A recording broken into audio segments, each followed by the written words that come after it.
પહેલા શું કર્યું વીરેને? સાબુથી બરાબર હાથ ઘસ્યો, બરાબર?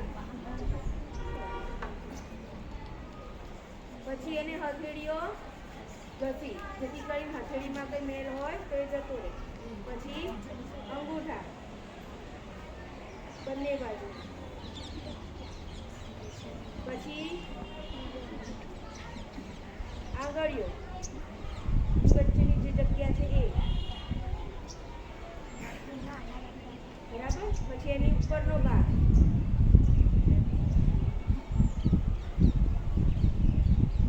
પછી કાંડા, પછી નખ,